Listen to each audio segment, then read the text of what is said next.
Hey guys, welcome to another episode in the playthrough of Microsoft Flight Simulator 2020. I had to think for a bit because I've been doing like 140 episodes of Metro Exodus Enhanced Edition. This is really a long time since I booted up Microsoft Flight Simulator, but I did since the last time have like a pretty cool new plane, the Spitfire Mark, I don't know, 6 or something.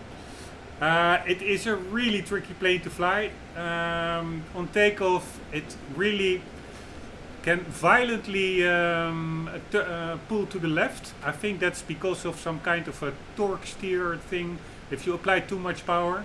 And also landing itself. I just before starting this episode did quite some practice runs. And I think half of them ended up in a pretty hard crash with the concrete. So yeah, it's a tricky plane, but it's an incredibly cool plane made by Flying Iron. You can buy it for, I don't know what I paid, maybe $15 or something. I mean, it is quite a lot, I think. If you consider that the whole game costs 60 euros and only one plane is 15, approximately, then it means like the whole game is equivalent to 4 planes. So if you look at it from that perspective, it's quite expensive. On the other hand, they really put in a lot of detail on this plane. It is really pretty good. The only thing is that the canopy has like a little visual glitch still. It flickers a bit sometimes. But if you look at the rest of the texture work and also the flight model and the cockpit details, it's pretty amazing. So I really find it 15, maybe it was actually a bit more, maybe it was $25 or euros that I paid, but yeah, it's really well spent because I like this so much more than the big airliner airplanes, like the big passenger jets. This is much more visceral. You can keep the canopy open, the door open. The sound is pretty deafening, so I really wonder how that is going to go with my voiceover. I'm not sure what the ratios are compared to the voice volume compared to the sound effects engine volume, but we'll just have to see.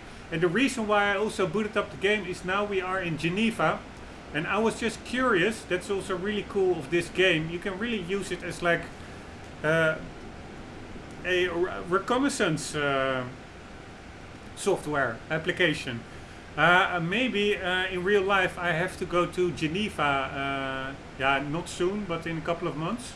And I was just pretty curious how it looks. So the idea of today is, oh, I cannot open my map now. Alright, so this is the plane, really cool plane. And now let's get into it. Let's open up the map. Idea is to fly from Geneva, maybe fly a bit over Geneva city over here. Here you have to, yeah, I think it's called Lake Geneva, or no, I think it's another, it's actually pretty big.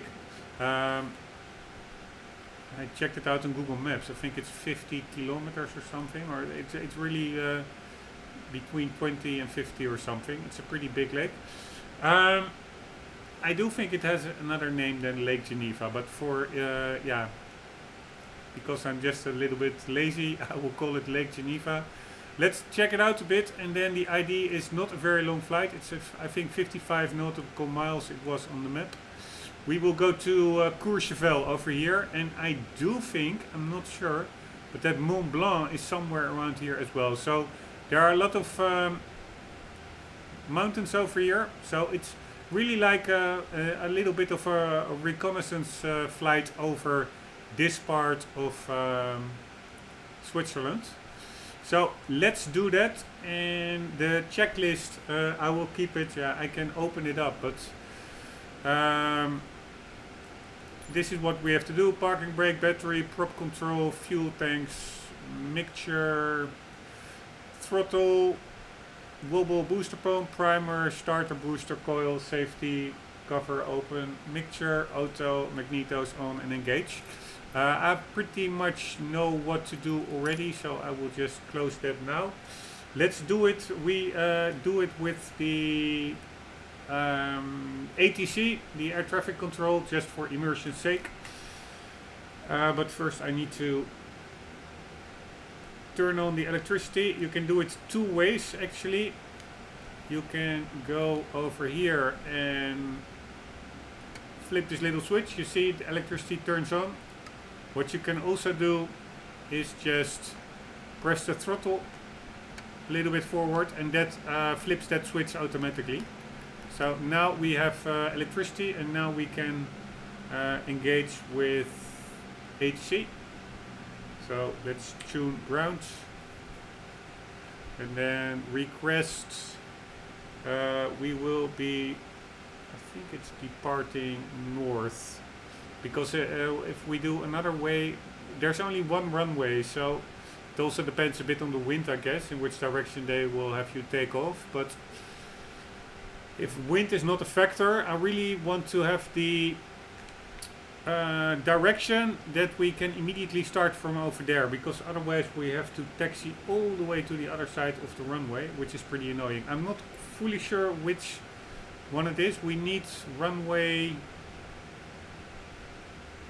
I actually don't know. Yeah, 22 is all the way over there, and then 22, so that's 220 degrees. The opposite would be 220, that would be 40 degrees, so that would be runway 4. I hope we get runway 4. Anyways, let's just request departure north. Geneva ground PH Rombbb 88 with uniform request taxi for takeoff north departure. Please, runway 4. PH Rombbb 88 taxi. God damn it. And hold short of runway 22 using taxi weight alpha. Contact tower on 118.7 when ready. Alright, that's a bit of a bummer. Taxi to and hold short runway 22 using taxiway alpha PH Rombbb 88. Because that means taxiing all the way over there. It's not that far, but it's annoying enough, I would say. Anywho, let's start up this engine. It's a really impressive sound, I must say. First we have to do the... Damn it. I hate it when I accidentally remove the steering column. I just turned on the fuel pump. Now we have to put some pressure in the system. It means wobbling this thing 10 times or 9 times. 8, 9, 10. Alright, then let's also do a bit of a primer. I noticed if you don't do that like 5 times, then the engine will not start over here. I think Geneva is like 400 meters above sea level approximately, so let's say 1200 feet. The altimeter is set to 1300 feet. Normally you ask for the ATIS weather and air pressure report to calibrate the altimeter for the altitude you are on and the weather conditions. But yeah, it says like in my how do you say, trial run, it said yeah, you have to put the altimeter to what was it, 30.06, and in the Cessna I have no problem. You can just put a dial in, and there you just put it to whatever it is. But this dial, if I put it, it goes 1014, 1015. I really don't see the link where I will show you if I go here. Oh, and we do ATIS. They will do the weather report and stuff. Geneva Airport Information And they will also 1000 Zulu. say the altimeter Visibility 6. Sky condition. setting. Few clouds at 1,100 feet. A few clouds at 4,200 feet. A few clouds at 12,200 feet. Temperature 17. Dew point 10. Altimeter 30.03. Here, 30.03. Landing and departing runway 22. VFR aircraft over in here. direction of flight. 30.03. All aircraft read back hold short instructions. Advise controller on initial contact you have uniform. And Geneva airport information. God damn it, how the hell do I shut this off? Windcom. Visibility 6. No idea how to 1,100 via fuel. turn it off. Alright, let's just go somewhere else. Alright, it seems to have stopped. 30.06. I have no idea. I really have to look it up on the internet how to do this. How to set this to 30, I think it's Pascal or bars, whatever it is. It's some kind of pressure setting. Because an altimeter works with air pressure, I think. But this says, yeah, 1013. And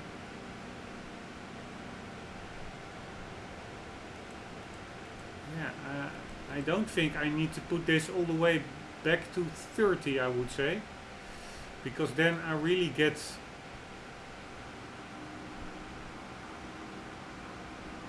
yeah, or maybe I do. Wait, let's just see.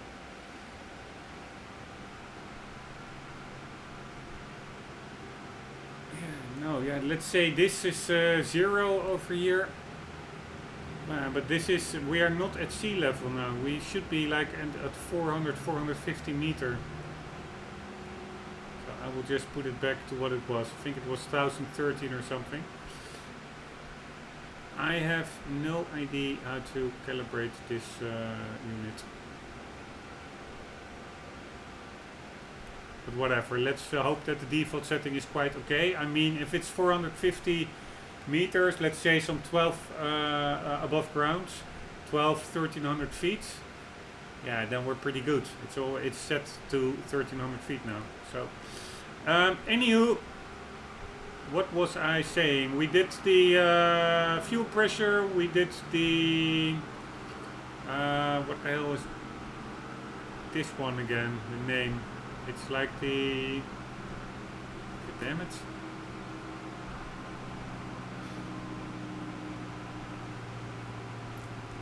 Primer. Forgot the word. We did the primer. Fuel is on. Let's put the mixture. I think this is all the way to auto. Throttle. We have to do it half an inch. So approximately like so. This is the propeller pitch. You can change it, and that changes the RPMs. I think it is the angle of the propeller blades versus the air. So it's yeah, more like a gear on the car actually, I would say. The bigger the angle, the harder the engine have to work to pull itself through the air, and the lower the revs, I guess. Anyways, this one goes all the way forward. And we are good to go. Oh, the magnetos need to go on. And here we have the booster button or something. I'm not even sure what it's called. Yeah, the boost coil and the engine starter. And you have to press them both at the same time, but you can press in the middle and then we will start the engine. So here we go. Prepare your ear protection.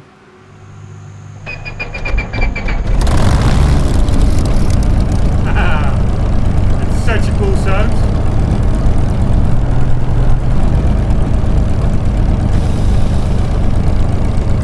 Alright, we have to get to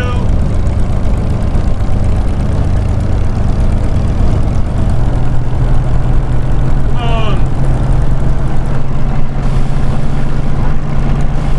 Oh, parking brake was on. I hope you can still hear me. I hardly hear myself now.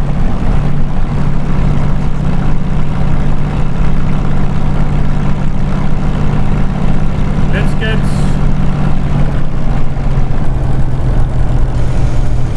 to where we need to go. I will be taxiing a little bit quicker than I used to do, and I'm also going to shut the canopy because I really don't hear myself. Now it's a bit better. In the air I can open it again, but yeah. Alright, so this is runway 22.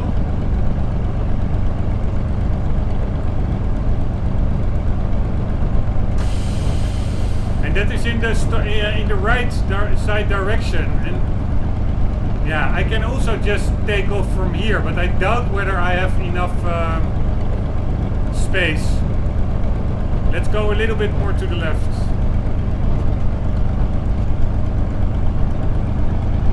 Because really, getting this plane off the ground, it's super tricky. At least for me it is.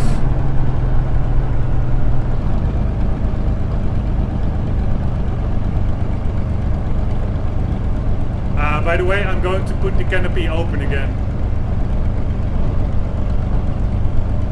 Where the hell is that thing? Oh, where was runway A? I assume this is our taxiway. I think there's only one taxiway. Here it is, by the way.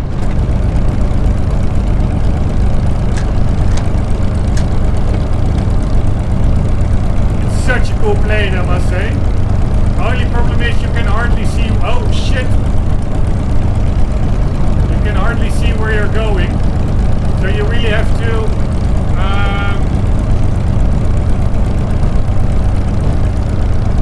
slalom, sweep around, so to say, and then you can see what's in front of you.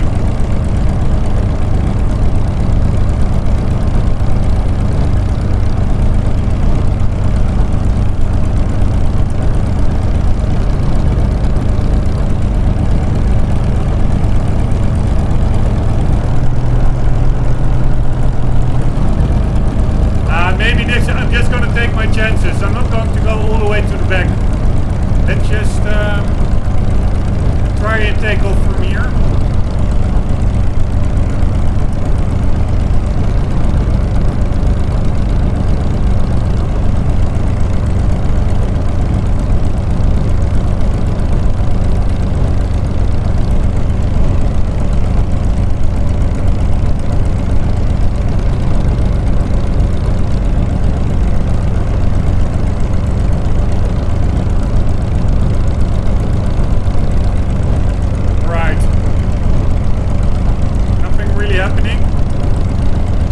Because I'm not in the correct spots. I have to tune 118.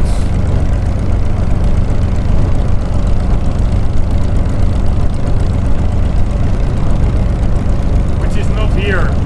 So maybe I do need to get to the start of the runway.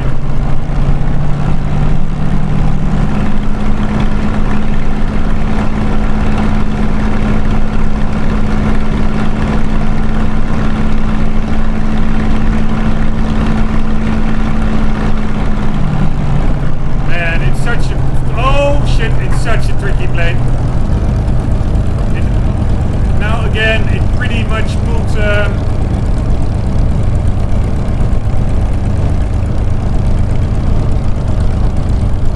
the left.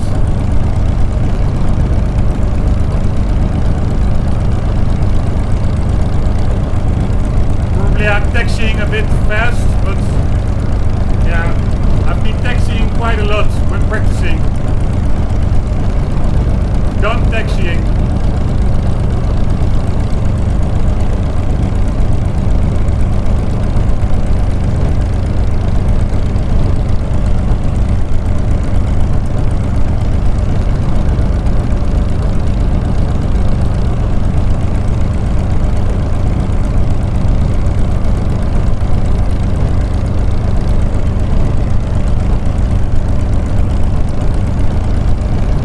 Here we go.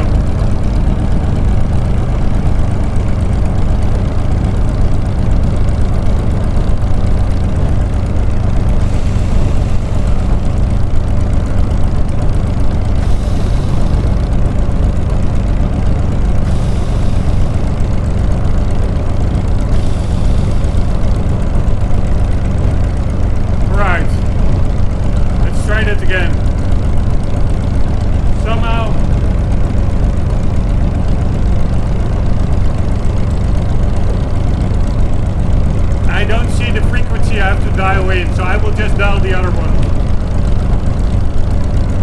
here it is.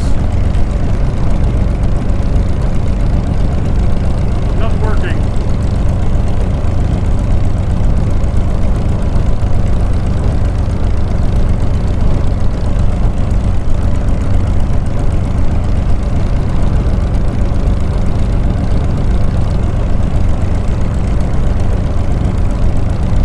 Geneva Airport Information Uniform 1000 Zulu. It's quite annoying.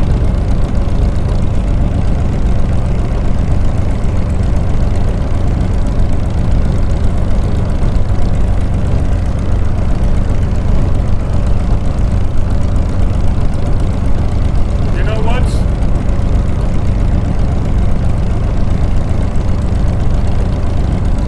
Yeah, okay, maybe I'm still not in the right spot. I will go one taxiway further.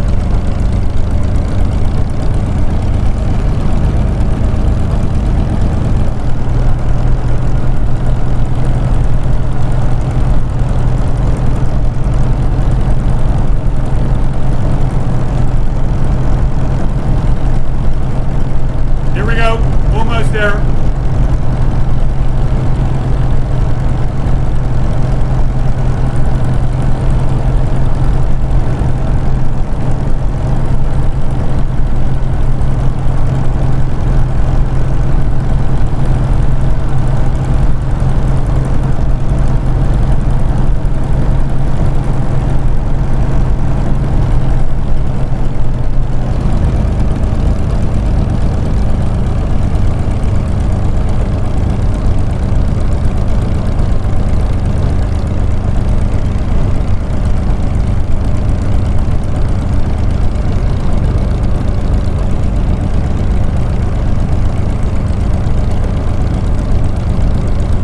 Right, almost there.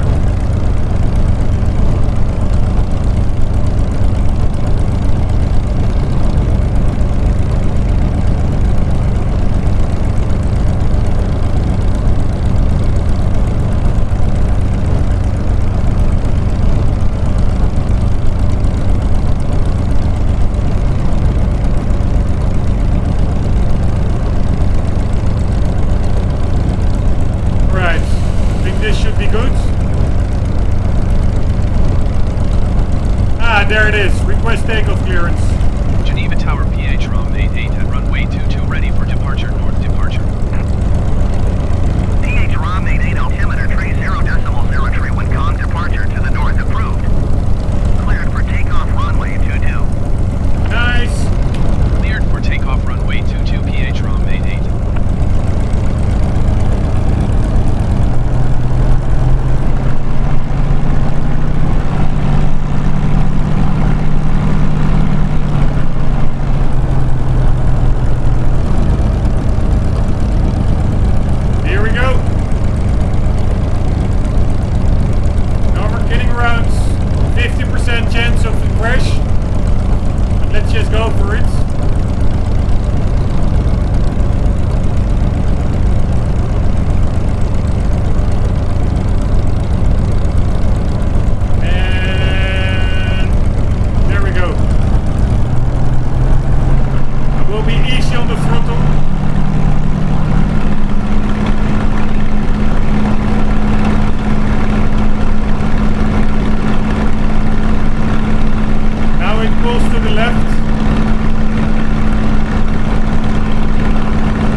show you. But this is a way cooler plane, of course.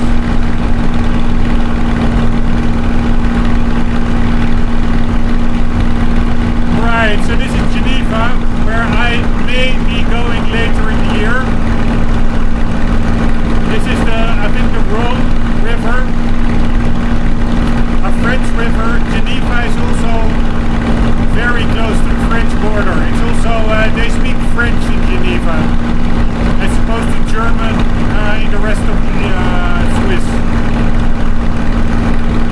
Anyways, let's get to Courchevel. That would be over there.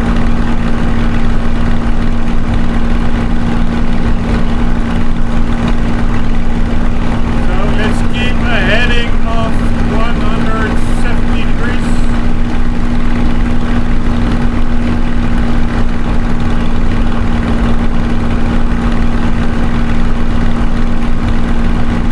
Just checking the compass over there.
As a foreigner,